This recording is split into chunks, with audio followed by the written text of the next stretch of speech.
El día de hoy tengo nuevamente el agrado de predicar la palabra de Dios y créanme que realmente para mí es un privilegio, no es una carga ni es una obligación. Estuve ausente varios días debido al fallecimiento de mi querida madre y enfermedad de mi padre, pero aquí estamos de nuevo mi familia con nuevas fuerzas y más ánimo, aferrados a la palabra y a las promesas de Dios. Asimismo, quiero aclararles que este mensaje tiene relación con otro mensaje que la pastora María Eugenia dio en uno de los domingos anteriores a hoy. Al final podrán constatar ustedes que en parte es el mismo tema, solo que tratado con una óptica o una visión un poco diferente, de modo que ambos mensajes se complementan. El mensaje, en cuanto a apuntes y notas, ya lo tenía yo preparado desde hacía muchos días y ocurrió que luego de escuchar a mi esposa predicando, me di cuenta que en efecto el Espíritu Santo me estaba hablando y también le había hablado a ella, porque no podía ser casualidad, no era casualidad que ambos eligiéramos el mismo tema sin habernos puesto de acuerdo en ningún momento. Pero como les dije, el sermón de hoy muestra otros aspectos que espero poder dejar en claro de alguna manera con la ayuda de Dios, indicando que el contenido de la prédica de hoy demuestra que la palabra de Dios es viva y eficaz y que tiene una riqueza inmensa, inmensa. Es decir, tiene tanta abundancia de conocimiento que podrían hacerse muchas prédicas sobre un mismo tema y aún así tratar aspectos diferentes o enfoques diferentes. En todo caso, soy del criterio de que los tiempos actuales requieren que los predicadores nos enfoquemos en reforzar constantemente, repito, constantemente 3 temas: arrepentimiento, perdón y salvación, esencial. Pero bien, queridos hermanos y hermanas, amigos y amigas, antes de continuar, quiero pedirles algo que no se puede exigir, pero que sí les puedo suplicar delante de Dios. Y es que bajen las defensas del corazón, es decir, que internamente quiten las defensas mentales o emocionales que muchas veces de antemano quieren estorbar a usted o a mí para que no se reciba la palabra de Dios. Porque todos nosotros, sin excepción, les aseguro, tenemos capacidad de escuchar la palabra de Dios y al mismo tiempo tenemos la tendencia a levantar o esgrimir argumentos de todo tipo para cuestionar esa palabra y la verdad o verdades que ella contiene. En otros términos, todos nosotros tendemos a escuchar la palabra de Dios y a sentir con la cabeza, decir es cierto, es decir, reconocer que es verdad o son verdades lo que ellas contienen. Pero por otro lado tendemos a protegernos, queriendo justificarnos y encontrar argumentos humanos que a veces contradicen esas verdades. Hoy les digo que el Espíritu Santo no quiere chocar contra murallas, no quiere chocar contra las murallas que la mente humana carnal forja o esgrime contra los argumentos de la insensatez que quieren entrar en nosotros y debilitarnos o dañar nuestra comprensión o aceptación de las verdades de Dios. Hermanos y hermanas, hermanos de la Congregación Montermón y de la Iglesia Universal de Cristo, cuando Dios habla, no solo lo hace para informarnos de algo que no sabemos, sino para revelarnos algo que muchas veces, aún teniéndolo enfrente, no queremos verlo. La palabra de Dios no viene a darnos más datos, viene a darnos más luz. Y la luz no siempre es cómoda, sobre todo aquellos que andan en tinieblas o en pecado. Pero les aseguro que la luz de la palabra siempre, siempre es sanadora. Se los aseguro. Por esos motivos es que hoy quiero que todos nosotros pongamos nuestros corazones delante de Dios con toda honestidad, sin máscaras, sin justificaciones, porque la palabra de Dios hoy y siempre no viene solo para informarnos, sino que viene sobre todo para transformarnos. ¿Escucharon bien? La palabra de Dios hoy y siempre no viene solo para informarnos, sino que viene sobre todo para transformarnos totalmente y desde lo más profundo de nuestro ser. Esa palabra viva siempre llega a nosotros, no para darnos argumentos, sino que viene para quebrantarnos. Es decir, que la palabra de Dios logra que seamos profundamente conmovidos, humillados y rotos, para decirlo de alguna manera, rotos por Dios, para ser transformados, llevándonos a una dependencia total a Él, a una fe más profunda y a un corazón contrito, permitiendo que nuestro yo y las formas viejas que hay dentro de nosotros se rompan para que el poder y la gloria de Dios puedan manifestarse, resultando en santificación, compasión y utilidad espiritual. No en destrucción de nuestras vidas, sino en nuestra renovación para un propósito mayor. La palabra de Dios no viene para decirnos que tenemos razón, sino que viene para mostrarnos si en realidad tenemos a Cristo gobernando dentro de nuestros corazones. Y a propósito de todo esto, hoy quiero comenzar el tema leyendo las palabras de Jesucristo, nuestro Señor y Salvador. Y les cuento que hoy estoy estrenando esta Biblia que me regaló mi hija Daniela, que voy a usarla aquí en el púlpito por primera vez. Y le agradezco mucho a mi hija, que hoy no está, pero está a punto de llegar, creo. Pero bien, para los que tienen Biblia, les voy a dar un pequeño lapso para que en ese lapso busquen Mateo capítulo 16, versículo 26 y siguientes. Es para los que traen la Biblia, el que la pueden buscar. Bueno, espero que todos hayan logrado encontrar esos versículos y los mantengan, porque usaremos varios de esos versículos el día de hoy para esta predicación.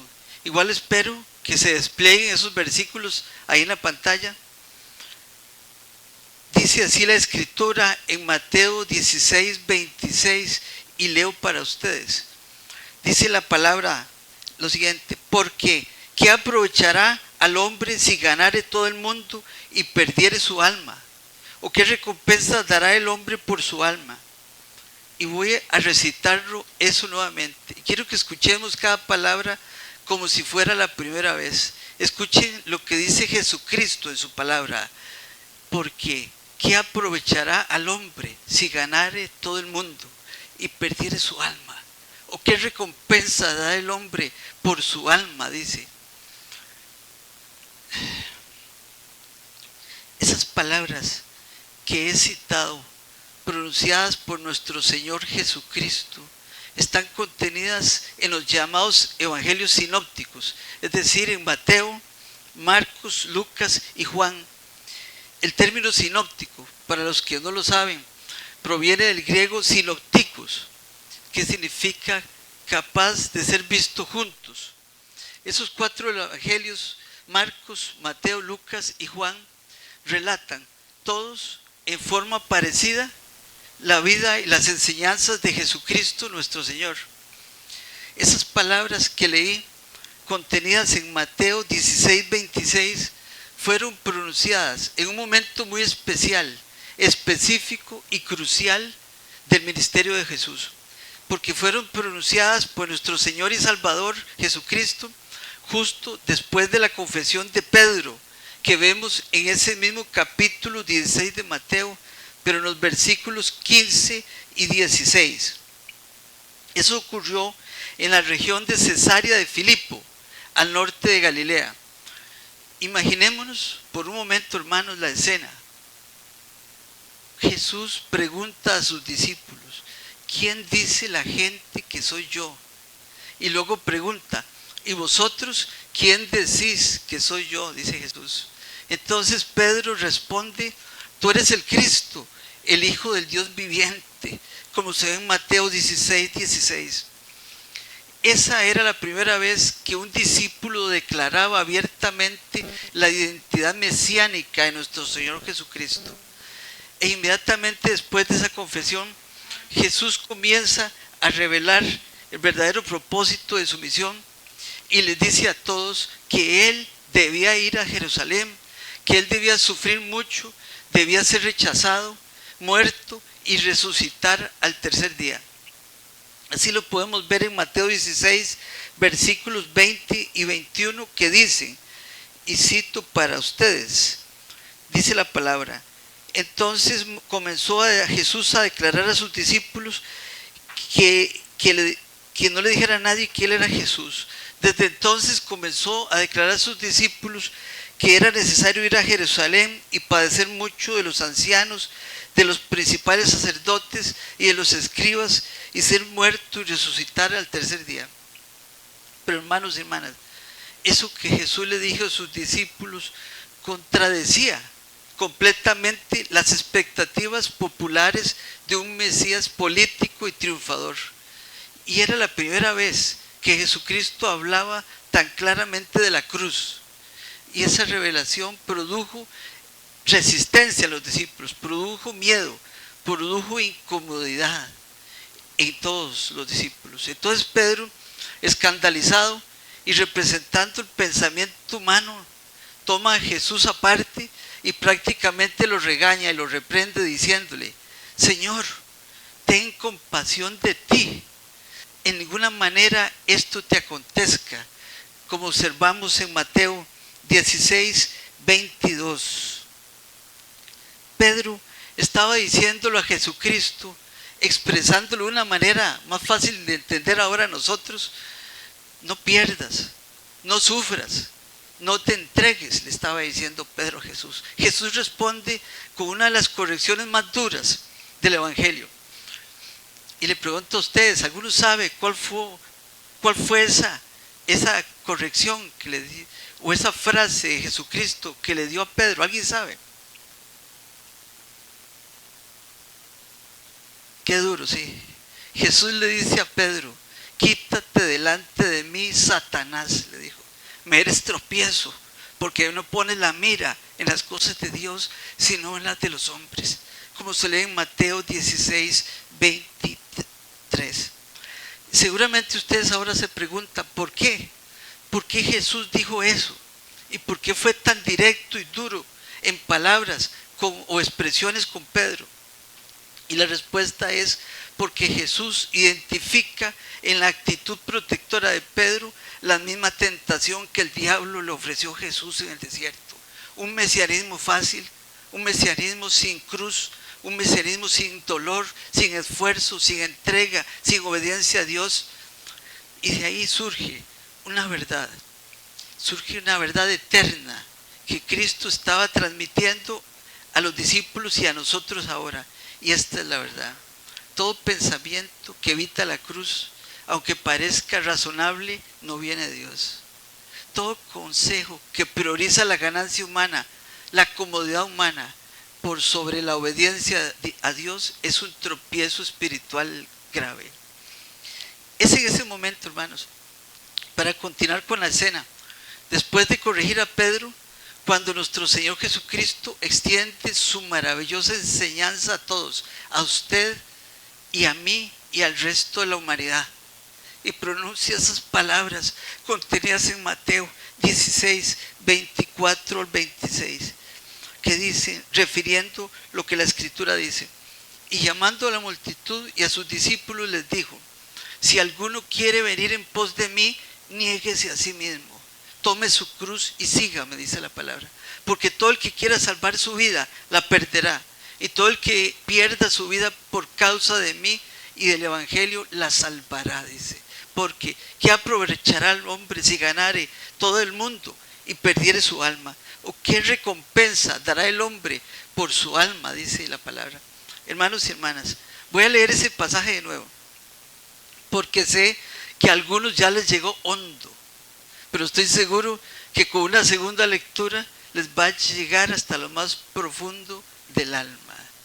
Recito de nuevo ese pasaje: si alguno quiere venir en pos de mí, dice Jesucristo, niéguese a sí mismo, tome su cruz y sígame.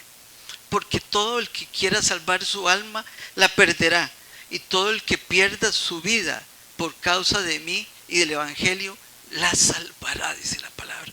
Porque ¿qué aprovechará el hombre si ganare todo el mundo y perdiere su alma?, dice Jesús.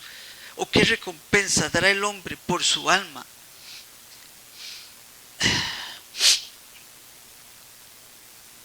Como podemos inferir, hermanos, es decir, deducir de ese pasaje, Jesús establece un contraste entre la mentalidad mundana que Pedro acababa de mostrar y la mentalidad de Dios.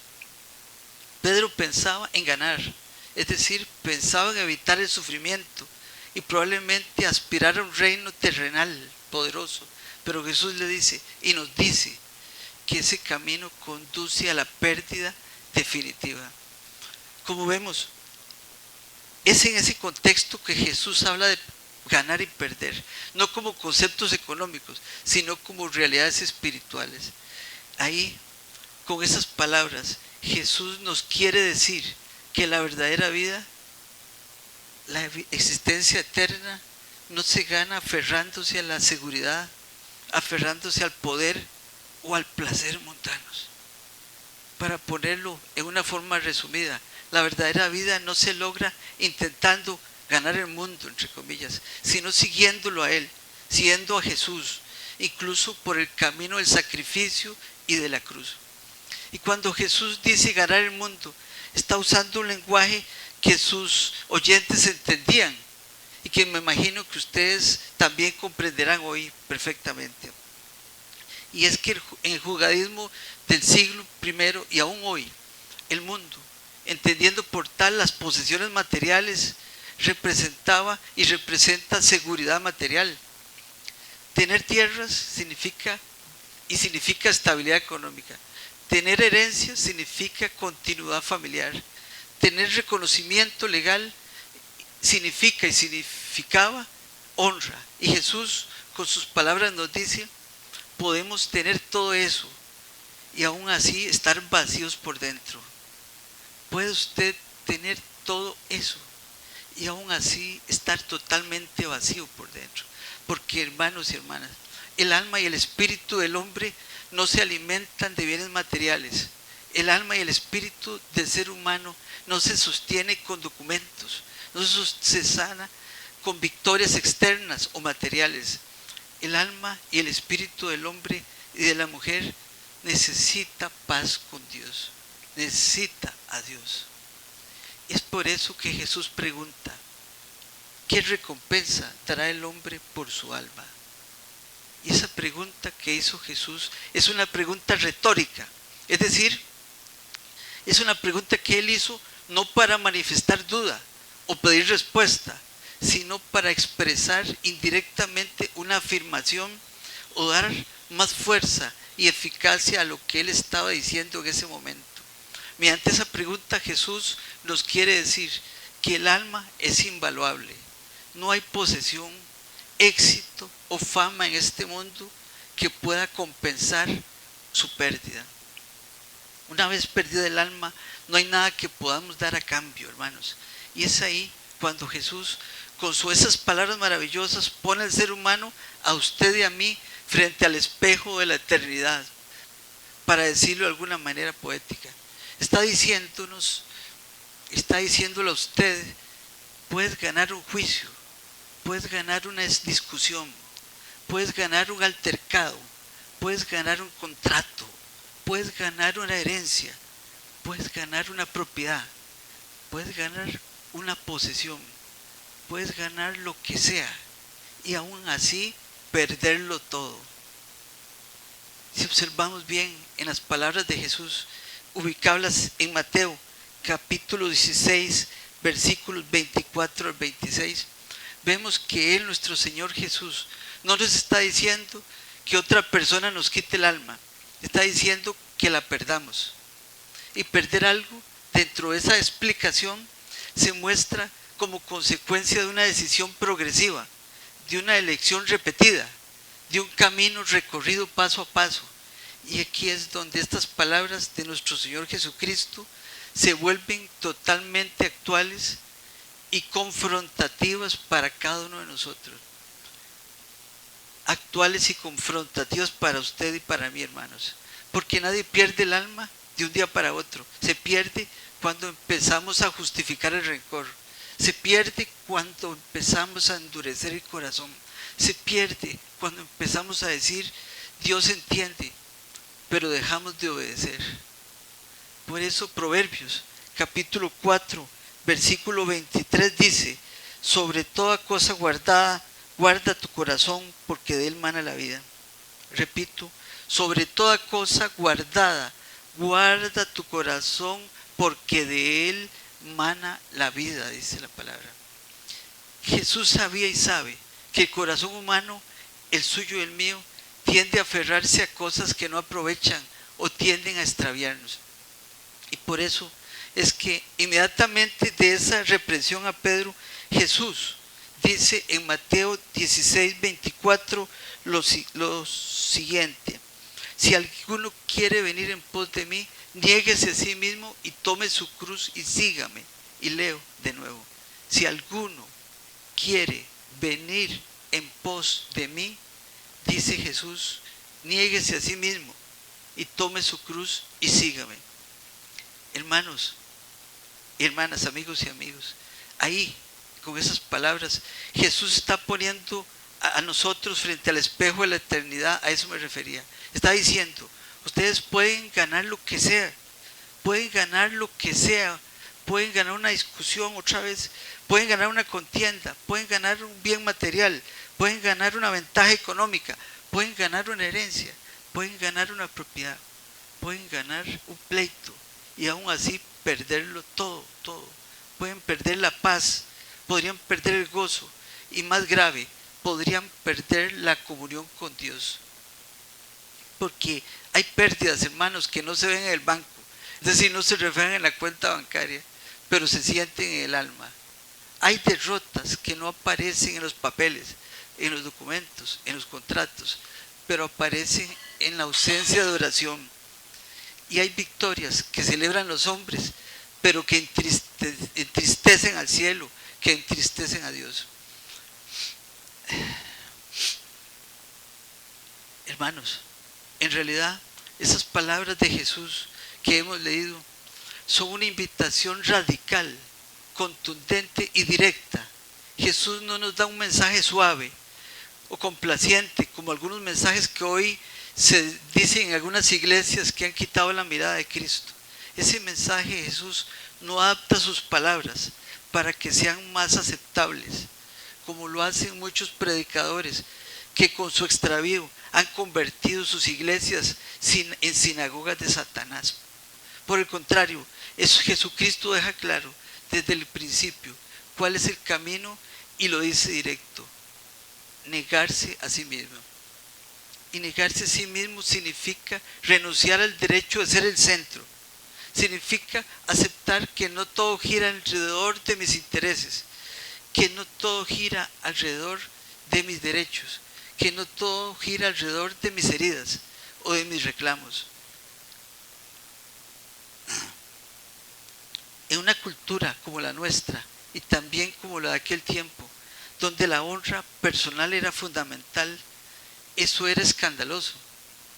Jesús estaba diciendo: hay algo más importante que su honor, hay algo más importante que su reputación, hay algo más importante que su victoria, más importante que sus bienes. Y repito, Jesús dice: si alguno quiere venir en pos de mí, niéguese a sí mismo y tome su cruz y sígame, dice la palabra. Y por favor observen que dice tome su cruz. Esa frase se refiere a una acción voluntaria. Tome su cruz. No dice si alguno quiere venir en pos de mí, defienda sus derechos. No dice si alguno quiere venir en pos de mí, aseguro sus bienes. No dice si alguno quiere venir en pos de mí, gane todas las discusiones. Al contrario, Jesús dice: si alguno quiere venir en pos de mí, niéguese a sí mismo Eso dice Jesucristo. Hermanos y hermanas, negarse a uno mismo no es odiarse. Negarse a uno mismo no es despreciarse. Negarse a uno mismo es quitarse del trono que muchos creemos hemos ganado o que queremos merecer para que Cristo se sienta en ese trono como nuestro Maestro, nuestro Señor, nuestro Salvador y nuestro guía. Porque mientras yo quiera estar en el centro, mientras usted quiera ser el centro, pondremos a Cristo a un lado. Y mientras Cristo esté a un lado, su corazón estará dividido. Y un corazón dividido nunca tendrá paz, se los aseguro.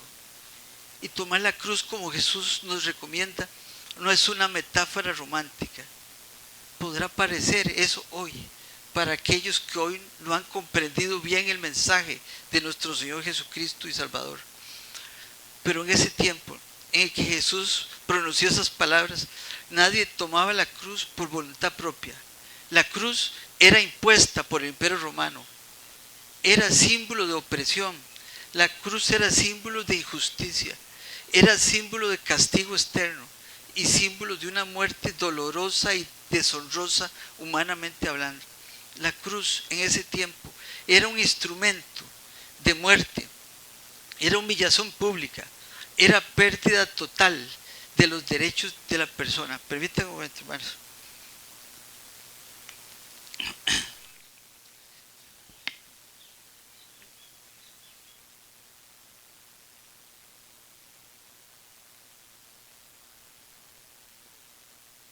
Hermanos, que la cruz era símbolo de humillación pública. Esa pérdida era total, era una pérdida total de derechos. El que era colocado en la cruz no discutía su futuro, porque todas sus expectativas se habían acabado en ese momento, totalmente. El que era puesto en la cruz ya no reclamaba propiedad alguna, porque todos sus derechos se acabaron. El que era crucificado ya no negociaba condiciones, porque había sido despojado de todo. Y Jesús usa ese símbolo, el símbolo de la cruz, para hablar del discipulado, para indicarnos que ese es el camino del discípulo, ese es el camino suyo y mío, pero un camino que no nos es impuesto, sino un camino que tomamos voluntariamente, una cruz que imponemos en nuestros hombros aquí, voluntariamente, como Jesús lo hizo por amor a todos nosotros. Hermanos, seguir a Cristo implica aceptar pérdidas injustas, implica aceptar procesos dolorosos, implica confiar en Dios cuando no entendemos nada. Porque hay momentos en la vida del cristiano donde seguir a Cristo muchas veces significa perder según el mundo, pero ganar según el cielo. Muchas veces significa soltar aunque duela. Muchas veces significa callar aunque tengamos argumentos. Muchas veces significa ceder aunque tengamos razón. Y aquí es donde estoy seguro, el corazón y la mente de muchos, incluso tal vez de algunos que aquí están, se quiere resistir. Aquí es donde el orgullo de muchos se levanta. Aquí es donde la carne grita, no, no puedo hacer eso. Y eso ocurre porque queremos justicia, pero a nuestra manera. Queremos verdad, pero sin cruz. Queremos a Cristo, pero sin renuncia. Pero escuche bien, iglesia, la cruz que Cristo nos dice que tomemos no nos quita la vida. Esa cruz nos revela la vida. Esa cruz no destruye nuestra alma, la cruz la salva. La cruz que Cristo nos muestra no es el final, es el camino y la vida. Por esos motivos es que Jesús dice en Lucas 14, 27 lo siguiente: y el que no lleva su cruz y viene en pos de mí, no puede ser mi discípulo. Qué directo era Cristo. No andaba con rodeos ni con palabras suavizantes. Repito, dice Jesús, el que no lleva su cruz y viene en pos de mí, no puede ser mi discípulo, dice Jesús. Y eso se lo dice a usted hoy, Jesucristo, y me lo dice a mí. Y si leen bien ese versículo, podrán constatar que él mismo no dice, el que no lleva su cruz y viene en pos de mí, le será difícil ser mi discípulo. No, ese versículo dice, no puede ser mi discípulo, no puede. Es un no rotundo, dice Jesús, ¿verdad? Y aquí necesitamos detenernos y respirar profundo. Hay que respirar, ¿sí? Porque esto confronta profundamente la fe moderna, que muchas veces, torciendo la palabra, promete bendición sin cruz, victoria sin renuncia, gloria sin sacrificio y paz sin perdón. Pero Jesús nunca predicó eso. Él dijo que debíamos tomar la cruz y seguirlo, lo cual significa, en palabras más claras, que nuestro Señor Jesucristo nos hizo un llamado a la renuncia personal, al sacrificio diario y a la obediencia incondicional a sus enseñanzas, negándonos a los deseos mundanos para vivir según sus enseñanzas y estar dispuestos a sufrir por su causa, transformando el sufrimiento en un camino de fe y de crecimiento espiritual. Significa poner a Cristo por encima de los propios planes, posesiones o incluso por encima de la propia vida, comprometiéndonos, hermanos, a un discipulado diario que implica negarnos a nosotros mismos, sirviendo a Dios y a los demás. Concatenado con lo anterior, hermanos, ahora quiero que veamos un aspecto interesante del Sermón del Monte, que se encuentra en Mateo 5. Vemos ahí en ese sermón que Jesús está formando discípulos, está redefiniendo la justicia y muchos conceptos. Y como vemos, revísenlo por favor, al inicio de cada recomendación, Él dice, oísteis que fue dicho, pero yo os digo, está redefiniendo. De modo que lo que Él dice es como cambiar los conceptos que existían para poner otros, ¿verdad? Y en ese contexto, en Mateo 5, versículos 25 al 26, Jesús nos dice, ponte de acuerdo con tu adversario pronto, dice, entre tanto que estás en él en el camino. No sea que el adversario te entregue al juez y el juez al alguacil y seas echado en la cárcel, dice ahí.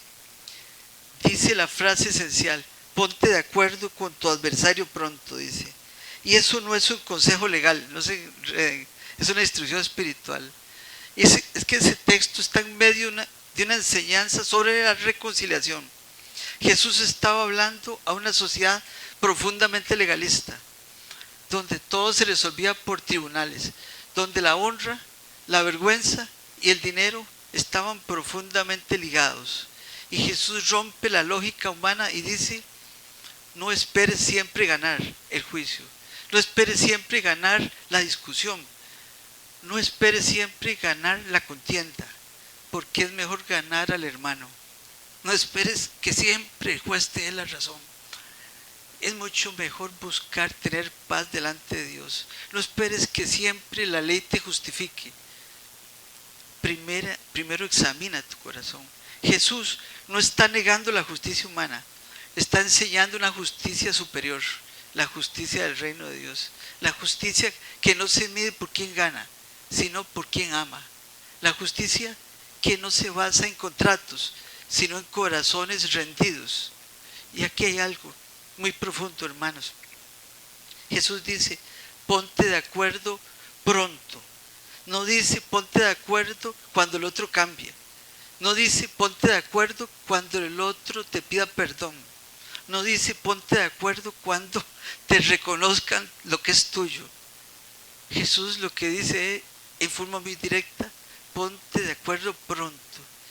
Jesucristo dijo eso porque sabía y sabe que los conflictos no resueltos endurecen el corazón, endurecen su corazón.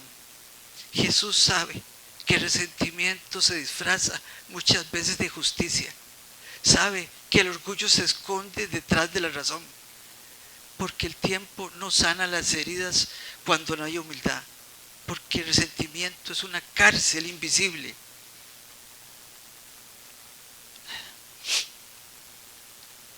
Según he leído, hermanos, en el Israel del siglo I, los pleitos eran públicos y costosísimos, y tal vez igual que ahora.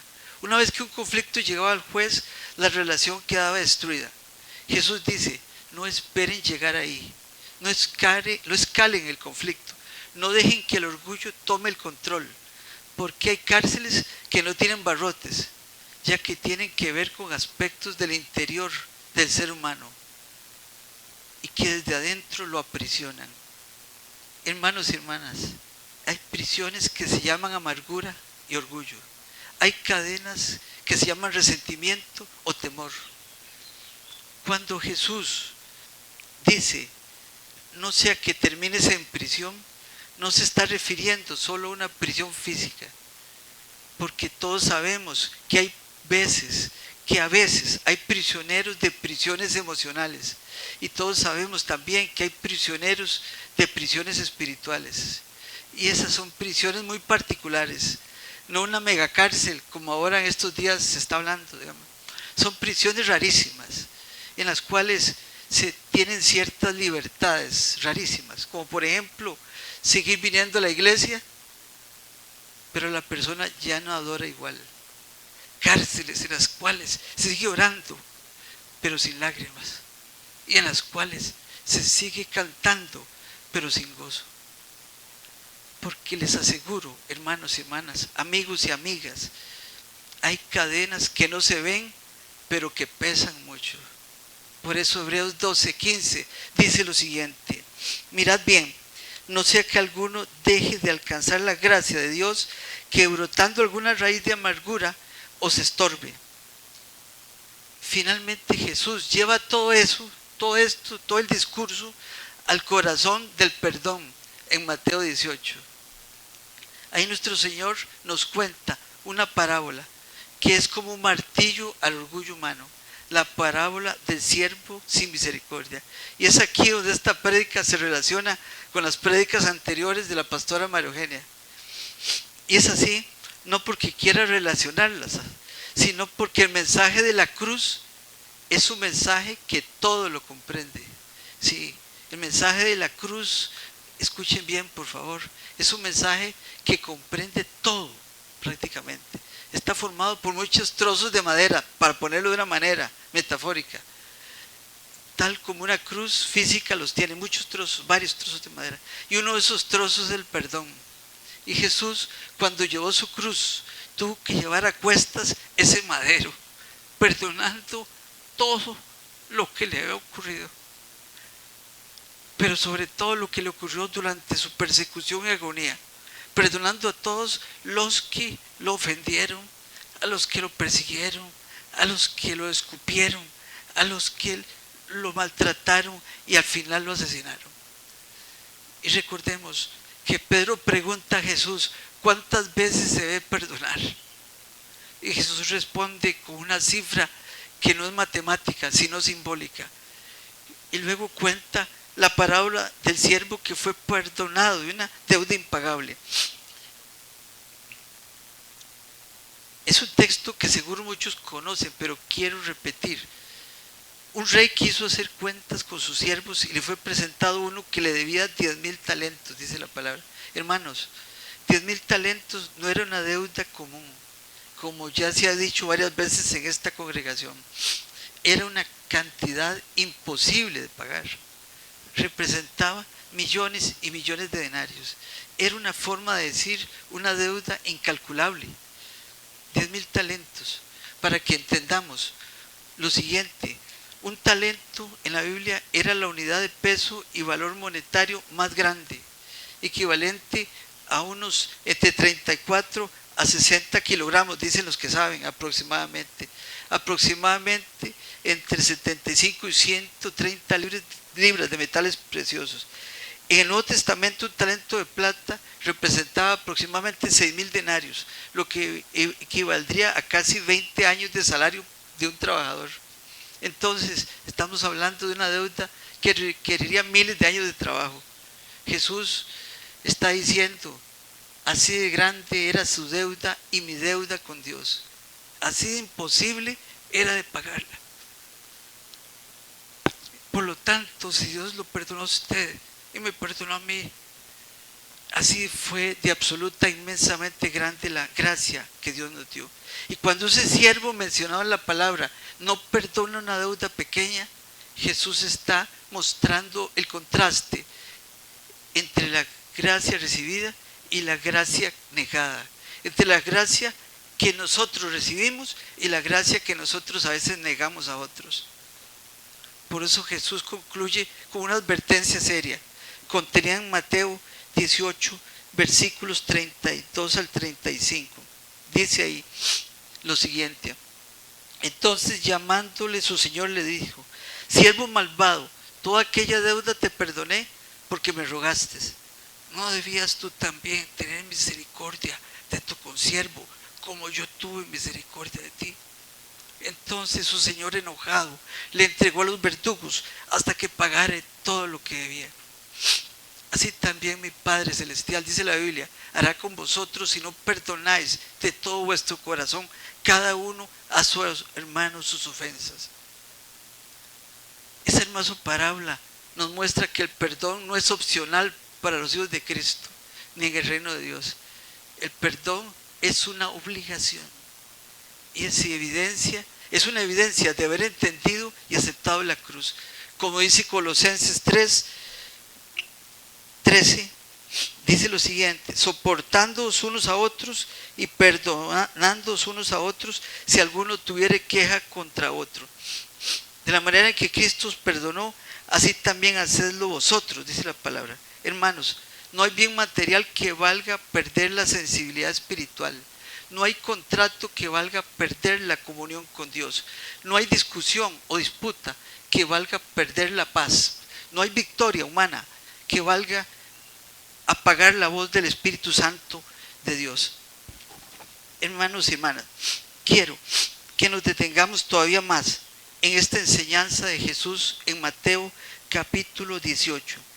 Porque aquí el Señor no está hablando a multitudes anónimas, está hablando a discípulos cercanos, está hablando a gente de iglesia, le está hablando a usted y me está hablando a mí, está hablando a personas que oran, a personas que caminan con Él, que lo siguen de cerca.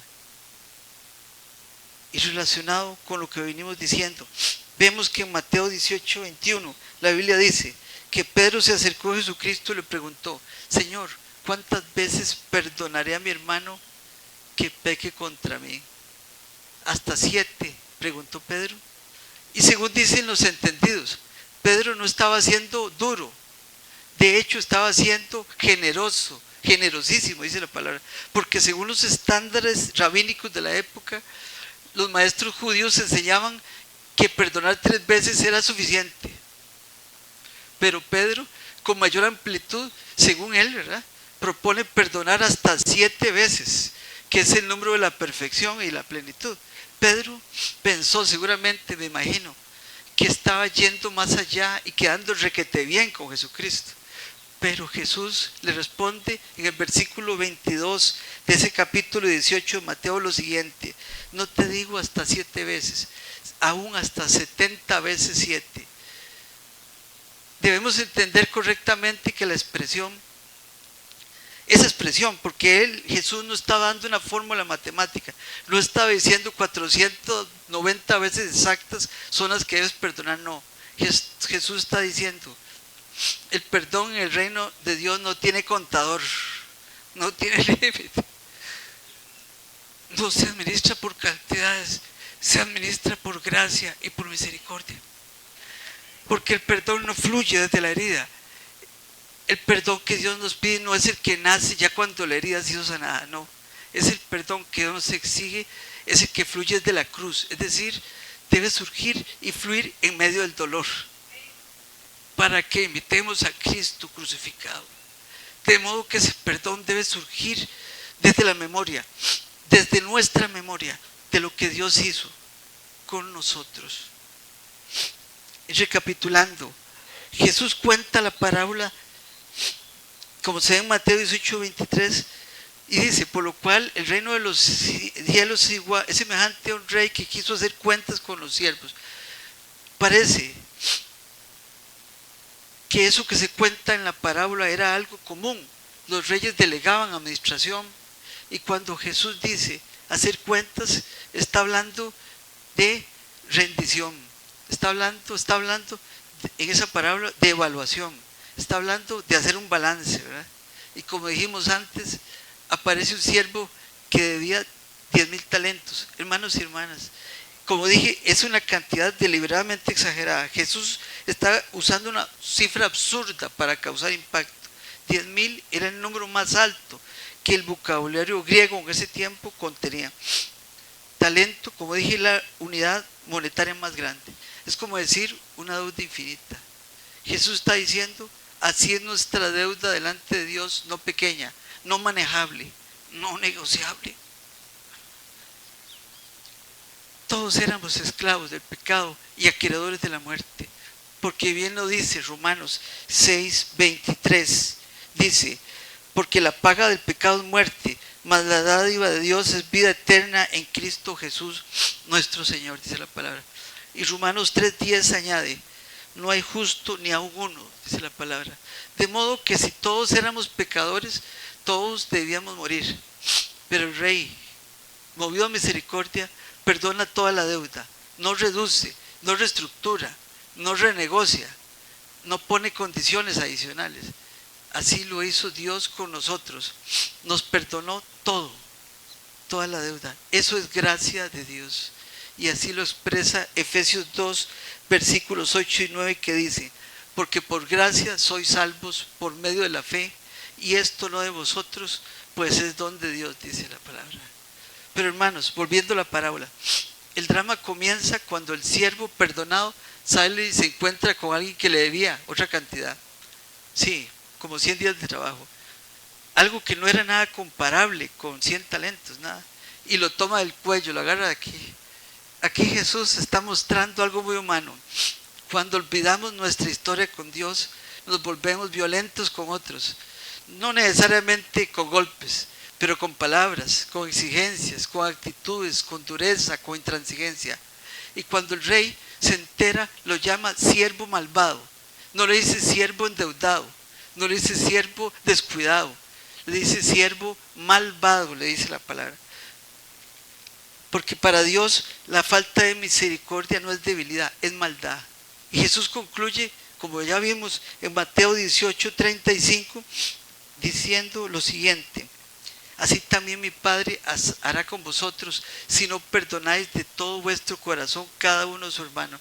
No dice si no perdonáis de palabra, no dice si no perdonáis externamente, dice si no perdonáis de todo vuestro corazón. Porque Dios no quiere acuerdos forzados, quiere corazones sanados, quiere una iglesia libre, hermanos y hermanas. Ahora quiero llevarlos nuevamente a la cruz, pero con mayor profundidad. No se aburran. Seguro ya habrán comprendido, no se puede entender el perdón sin entender la cruz. Hermanos, la cruz en tiempos de Jesús no era un símbolo religioso, como dije. En ese tiempo era el instrumento más cruel del imperio humano, del imperio romano.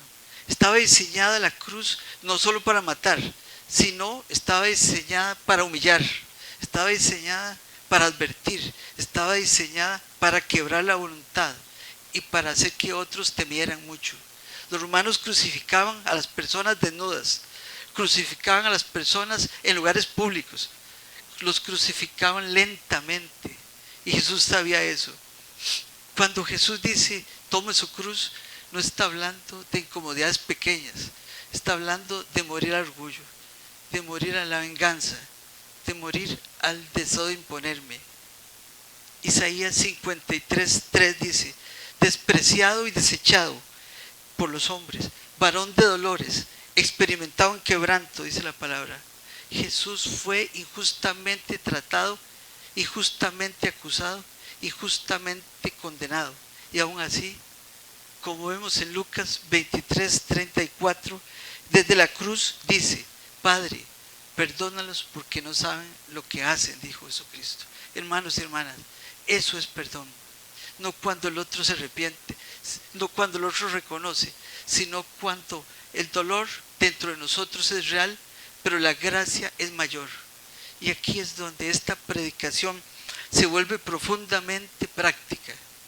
Todos nosotros enfrentamos situaciones donde muchas veces tenemos razón, situaciones en las cuales muchas veces legalmente o materialmente estamos cubiertos, en las cuales muchas veces moralmente nos sentimos justificados para hacer lo que sea. Pero en esas circunstancias, su pregunta y mi pregunta no debe ser, ¿tengo razón? La pregunta que debe usted hacer y debo hacerme yo es, ¿me parezco yo a Cristo? Porque Cristo tenía la razón y aún así se entregó. Primera de Pedro 2:23 dice lo siguiente: quien cuando lo maldecían no respondía con maldición, cuando padecía no amenazaba, sino encomendaba la causa al que juzga justamente, dice la palabra. Eso es confiar en Dios, eso es soltar el control, eso es fe madura. Iglesias, amada, quiero llevarlos ahora a una aplicación pastoral. Quiero decirles algo: no todo conflicto se resuelve igual, no toda situación es idéntica, pero todo creyente está llamado a examinar su corazón y a escuchar la voz de Dios para tomar decisiones, porque podemos estar cantando y tener rencor, podemos estar sirviendo y estar duros de corazón, podemos estar muy endurecidos a veces por dentro, podemos estar predicando y aún así estar presos. Y Jesús hoy nos llama a libertad, a esa libertad que se menciona en Gálatas 5:1, que dice: estad pues firmes en la libertad con que Cristo nos hizo libres. Hermanos, esa libertad comienza cuando soltamos aquello a lo que nos aferramos, aún sabiendo que es contrario a la voluntad y a la palabra de Dios. Esa libertad comienza cuando soltamos el derecho para ganar un hermano. Esa libertad comienza cuando soltamos la exigencia para parecernos a Cristo. Esa libertad comienza cuando soltamos la amargura para ganar el gozo y la paz. Cuando soltamos el orgullo para realmente ser sus discípulos, para ser discípulos de Jesucristo. Porque no hay bien material que valga una conciencia endurecida. No hay herencia que valga, hermanos, una oración vacía. No hay victoria humana que valga perder la voz del Espíritu Santo de Dios, hermanos y hermanas. Finalmente, hermanos y hermanas, quiero hacer lo siguiente. Quiero hacer una oración, hermanos y hermanas, algo que sea, quiero orar de esta manera. Por favor, hermanos, pónganme atención un momentito. Quiero pedirles algo muy serio. No lo tomen a la ligera, por favor. Si pueden, por favor, inclinen sus rostros y no miren a nadie, por favor. Este es un momento entre usted y Dios. Por favor, hermanos, oremos de esta manera. Señor, en esta hora nos tenemos delante de ti, Padre, no para explicar, no para defendernos, no para justificarnos, sino para rendirnos. Espíritu Santo, te rogamos que comiences a señalarnos suavemente aquello que hemos retenido demasiado tiempo. Enséñanos nombres, muéstranos rostros, enséñanos situaciones, recuérdanos conflictos, muéstranos desavenencias, muéstranos ofensas, malos entendidos, palabras no dichas, heridas abiertas. Muéstranos las ofensas, los agravios, las desavenencias con otros hermanos. Padre Celestial, hoy renunciamos al derecho de cobrar lo indebido, renunciamos al derecho de vengarnos, renunciamos al derecho de endurecernos y a reclamar cuando sabemos que nuestra actitud no te agrada. Renunciamos a todo orgullo y testarudez. Señor, así como tú nos perdonaste una deuda impagable, hoy elegimos perdonar deudas pequeñas y deudas grandes, no porque sea fácil, no porque nos duela, sino porque queremos ser libres. Señor, te pedimos que sanes aquí mismo nuestros corazones heridos, que restaures nuestras relaciones quebradas, que nos devuelvas la paz perdida. Preferimos perder aquí y ganar contigo, Señor. Preferimos la cruz antes que el orgullo. preferimos tu presencia antes que cualquier bien. Haznos semejantes a ti, Señor, y llévanos a una fe madura. Danos, por favor, un corazón limpio y un espíritu recto delante de ti, en el nombre poderoso de Cristo Jesús. Todo te lo pedimos. Amén y amén. Termina aquí la predicación, hermanos.